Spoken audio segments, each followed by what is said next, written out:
saya Firnanda Ganduto, anggota DPR RI dari fraksi Golkar, dapilnya Jawa Tengah 1, Kabupaten Kendal, Kabupaten Semarang, Kota Semarang, dan Kota Salatiga. Hari ini ada spesial di balik kursi. Yuk ikutin semua ya.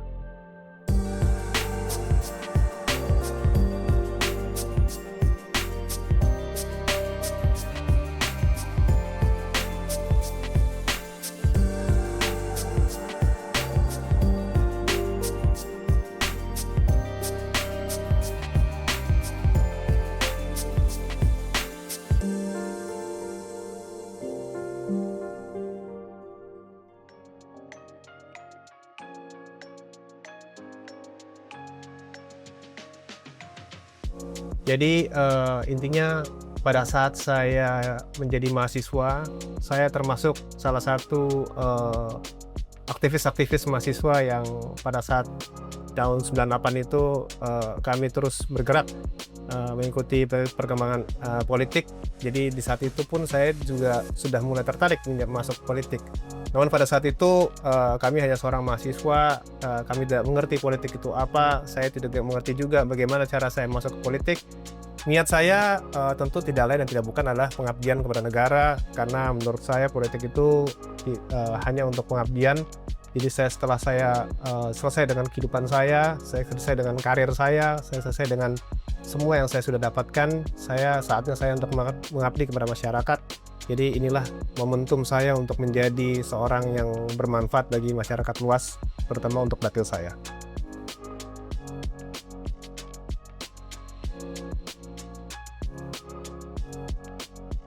Jadi demo itu kan dilindungi oleh undang-undang ya.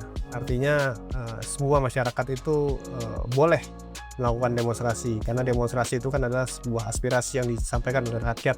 Dan kami pun pada saat 98 itu juga mensuarakan aspirasi rakyat, kami seorang rakyat gitu. Jadi menurut saya demo itu hal yang biasa dan hal yang lumrah bagi seorang rakyat untuk menyuarakan aspirasinya. Jadi kami di DPR ini setiap hari menerima demo. Jadi setiap demo pun juga kami berkonsultasi dengan mereka, berdiskusi. Jadi menurut saya demo itu hal yang biasa gitu. Namun yang tidak boleh adalah merusak-merusak, dan itu tidak boleh gitu.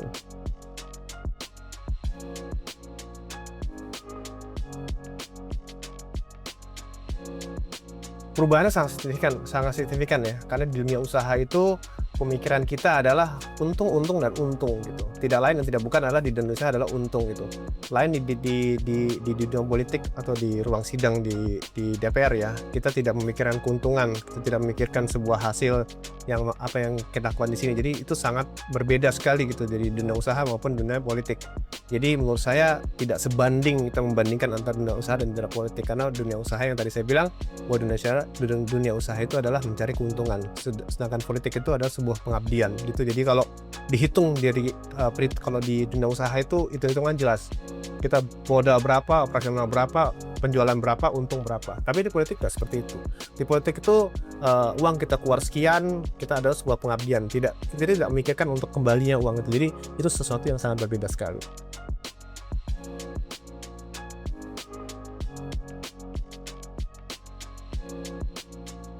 Jadi alhamdulillah pada saat saya berniat untuk maju, seluruh keluarga saya mendukung, seluruh keluarga saya mensupport, dan terutama keluarga istri dan anak-anak saya semua mendukung saya untuk menjadi politisi, karena menurut mereka politik ini adalah pekerjaan yang mulia, membantu masyarakat, pengabdian kepada masyarakat. Jadi mereka mensupport dan setuju dan bahkan mendukung sampai hari ini karir saya di politik.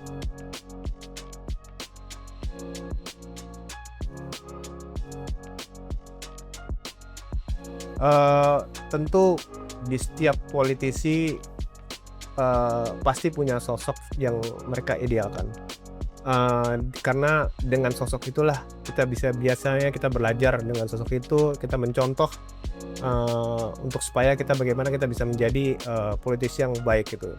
Nah, dalam hal ini saya punya seorang idola atau idol saya untuk di dalam dunia politik maupun di dalam dunia usaha, yaitu adalah ayah saya sendiri.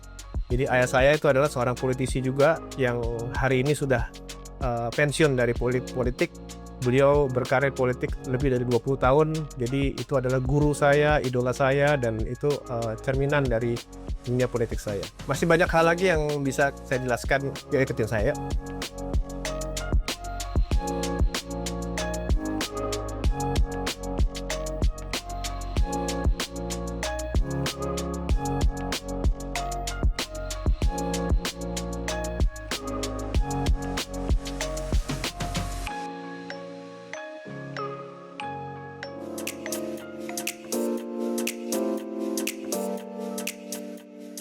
Ya, jadi pada saat saya kampanye, saya masuk ke seluruh daerah di dapil saya. Jadi saya masuk ke pegunungan, masuk ke desa-desa, masuk ke dusun-dusun, saya berkomunikasi dengan masyarakat, dan banyak sekali hal-hal yang harus diperhatikan di dapil saya pada saat saya kampanye itu.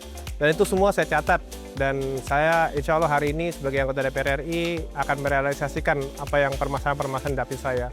Banyak hal-hal yang menjadi krusial di dapil saya, yang paling penting, yang pertama adalah masalah pupuk, yang kedua adalah masalah air bersih, yang ketiga masalah pendidikan, yang keempat juga masalah kesehatan. Jadi itu masalah utama yang saya concern sekali di dapil saya. Ya, insya Allah saya akan perbaiki dan saya akan memberikan yang terbaik kepada dapil saya.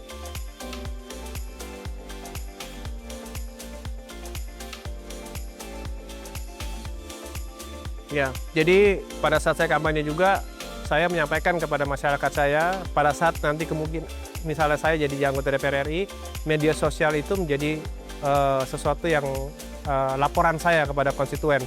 Jadi pada saat itu saya menggunakan seluruh media sosial saya untuk saya rekam dan saya upload supaya seluruh konstituen saya di dapil saya mengetahui kinerja dan kerja-kerja saya di DPR RI ini. Gitu.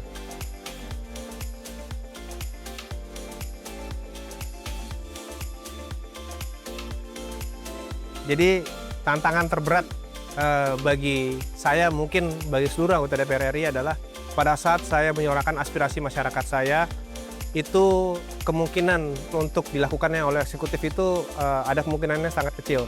Jadi itulah tantangan kami. Begitu kita mensuarakan aspirasi masyarakat itu belum tentu itu harus didengar dan belum tentu itu harus dilakukan. Jadi tugas saya adalah terus memfollow up, saya terus menyuarakan aspirasi masyarakat saya sehingga apa yang diaspirasikan itu dilakukan oleh eksekutif di pemerintah di Republik Indonesia ini. Kalau saya diberikan pilihan untuk pindah komisi, tentu 5 tahun bagi saya untuk menyuarakan aspirasi di satu komisi aja menurut saya tidak cukup.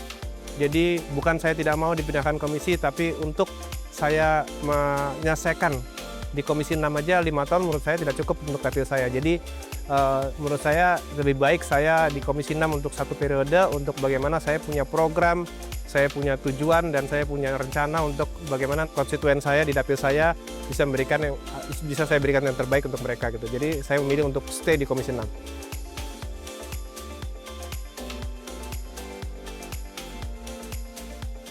Insya Allah saya akan terus menjadi anggota DPR RI yang bermanfaat. Insya Allah saya akan menjadi DPR RI yang bisa memberikan terbaik kepada dapil saya. Seperti janji saya di awal, saya akan memberikan yang terbaik kepada dapil saya dan seluruh warga Indonesia.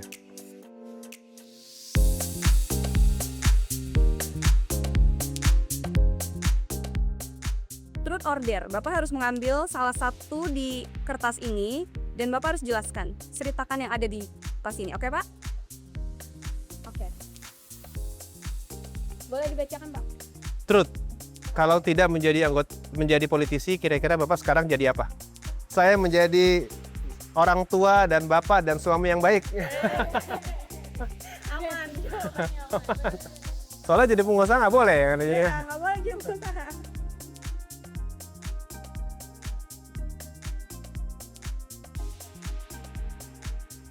Pilih satu foto momen olahraga yang paling berkesan di handphone Bapak dan ceritakan kisah di baliknya. Nah, boleh nggak, Pak? Oke, Kasih tahu boleh. ke kita.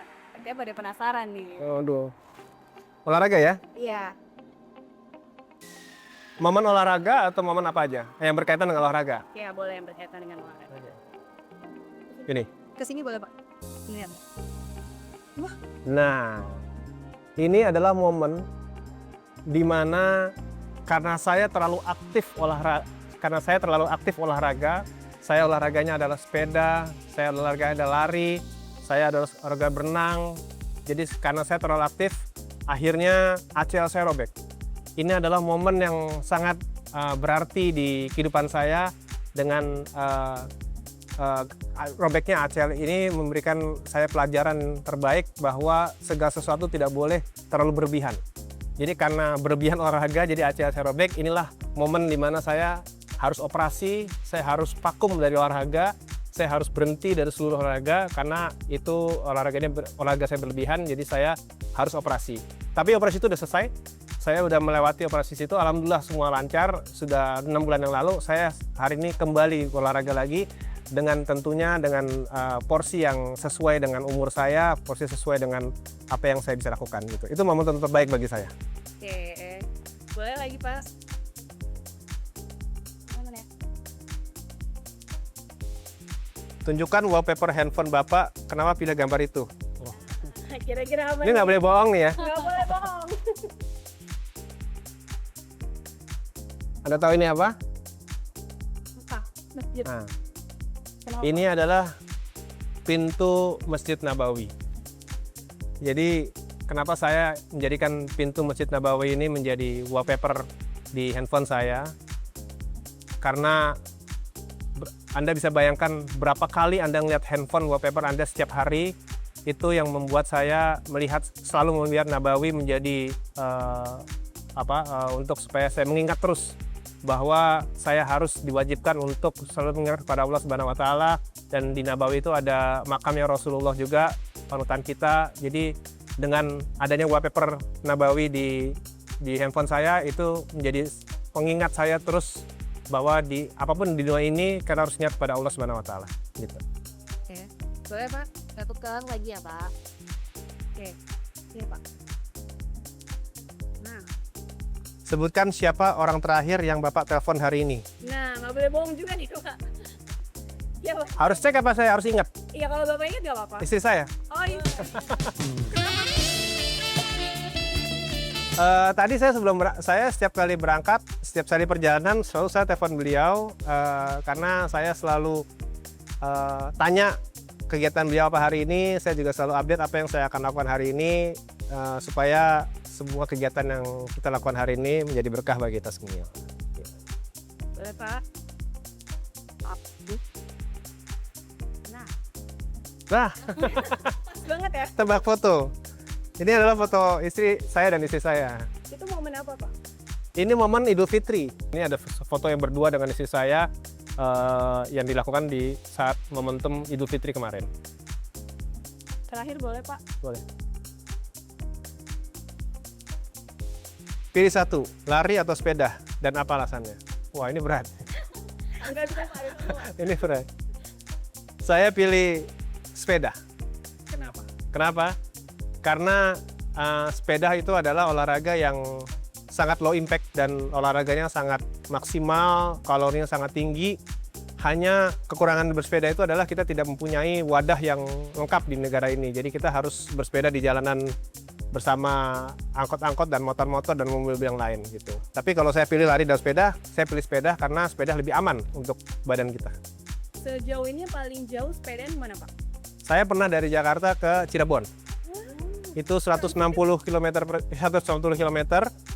Kita berangkat dari subuh dari Jakarta sampai Cirebon itu sekitar jam 1:30 siang. Itu sampai sana saya langsung kram. Tapi kami berhasil 160 km per jam, 160 km kita sampai Cirebon, dan kita nginep di Cirebon dan pulang kita naik bus. Itu paling jauh saya. Atau sama teman? Enggak, saya sama ada teman-teman sepeda saya.